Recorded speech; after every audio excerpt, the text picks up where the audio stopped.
Everyone thought I was getting rich from crypto. I posted photos of expensive dinners and talked about my amazing investments. The truth was much darker. I was losing everything while pretending to be successful. My best friend got excited about crypto and pulled me in deeper. We'd celebrate every small gain like we'd won the lottery. He didn't know I was borrowing money just to stay in the game. My girlfriend started noticing the late-night screen staring and constant phone checking. She asked if everything was okay. I smiled and said I was just watching our future grow. Another lie added to the pile. I took out my first credit card cash advance to buy more crypto when prices dropped. I told myself it was smart to buy the dip. Really, I was just gambling with borrowed money I couldn't afford to lose. The first major crash wiped out half my portfolio. I couldn't eat or sleep for days. But when my friend asked how I was doing, I said, buying the dip, with a fake smile and a pounding heart. I borrowed money from 3 different friends who believed in my success. Each loan felt like digging a deeper hole, but I was too ashamed to admit I was already buried. The lies kept multiplying. I stopped being able to sleep through the night. Every few hours I'd check prices, hoping for a miracle. My girlfriend would wake up to find me staring at my phone in the dark, shaking. My credit card minimum payments became more than I could afford. I started paying one card with another, a dangerous spiral I'd read about, but never thought would happen to me. The trap was closing. The final crash came on a Tuesday morning. I watched my remaining portfolio evaporate in minutes. $60,000 gone. I sat in my office bathroom and cried silently so no one would hear me. My girlfriend found me on the bathroom floor that night. I finally told her everything. The debt, the lies, the fake success. Her face went from confusion to hurt to something worse, pity. She stayed that night, but slept on the couch. In the morning, she said she needed space to think. Those words crushed me more than losing any amount of money ever could. I had to tell my best friend the truth too. He was shocked I'd hidden so much. Our friendship survived, but something changed. He started looking at me differently, like I was fragile. I met Victor at a financial recovery workshop I was too embarrassed to attend. He was the oldest person there, but he understood my shame better than anyone. He'd lost everything in a crash too. Victor taught me the difference between investing and gambling. You weren't investing, he said gently. You were chasing dopamine hits. He was right, and hearing it hurt worse than any market crash. I created a debt repayment plan for the first time. $65,000 on credit cards, $25,000 borrowed from friends. Looking at the total made me feel physically sick. I sold the expensive smartwatch and started taking the train instead of ride shares. Every dollar saved went to debt. My friends noticed I stopped going to expensive dinners, but I just said I was saving money. My girlfriend came back after 2 weeks of space. She said she still loved me, but needed complete honesty going forward.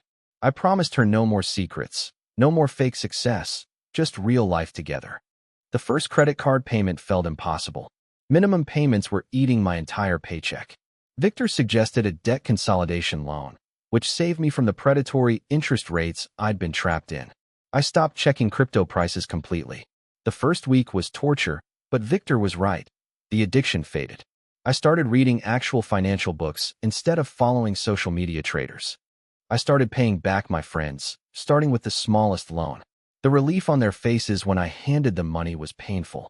They'd been worried about me, not just about their money. My best friend forgave me completely after I explained everything. He admitted he'd been struggling too, just hiding it better. We started a real investment club focused on slow, steady growth instead of gambling. A year into repayment, I'd paid off 3 credit cards completely. The feeling of closing an account was better than any crypto gain I'd ever seen. Real progress felt different from fake success. I stopped posting on social media about money entirely. No more fake success photos, no more pretending. The silence was freeing.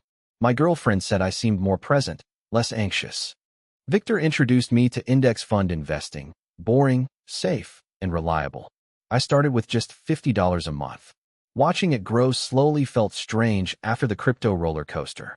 2 years into my recovery, I'd paid back all my friends and half my credit card debt. My girlfriend and I started talking about marriage, something we'd avoided during my secret crisis.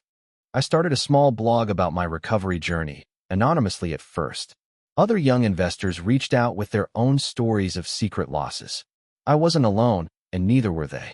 My best friend proposed a challenge. 1 year without checking investment prices more than once a month. The first month was hard, but by month 6, I barely thought about it anymore. 3 years after the crash, I made my final credit card payment. $65,000 gone, paid off dollar by painful dollar. The customer service agent asked if I wanted to close the account. I almost cried. I proposed to my girlfriend with a simple ring I could actually afford. No more pretending to be rich. Just real love and real honesty. She said yes, crying harder than I'd ever seen. Victor walked me down the aisle at our small wedding. He'd become the father figure I didn't know I needed. His steady presence reminded me that recovery was possible, even after complete destruction. I now teach a monthly class about crypto risks at the local library. Young investors come with stars in their eyes, and I tell them my story. Some listen. Some will learn the hard way like I did. My best friend and I still invest together, but now we focus on diversified portfolios and long-term goals. We laugh about our crypto days like soldiers who survived a war we barely escaped. I finally told my parents about my losses. They were disappointed, but grateful I was okay. My mother said money comes back, you don't. Those words made me realize what really mattered. We bought our first home together. A small place with a garden where we could grow actual vegetables instead of watching imaginary numbers on a screen. Real wealth felt so different from fake success. The man who pretended to be rich learned that real success isn't visible on social media. It's sleeping through the night, being honest with loved ones, and building something real instead of faking everything. I still have the expensive watch I almost sold. Now it reminds me of how close I came to losing everything, and how grateful I am for the second chance I almost didn't deserve. My wife and I have a rule now. No financial decisions without talking first. No secrets, no pretending, no fake success. Just two people building a real life together, one honest day at a time. Now when people ask how I'm doing financially, I tell the truth. We're doing okay, still recovering, but we're happy. Real freedom isn't pretending to be rich. It's being honest about where you are and where you're going.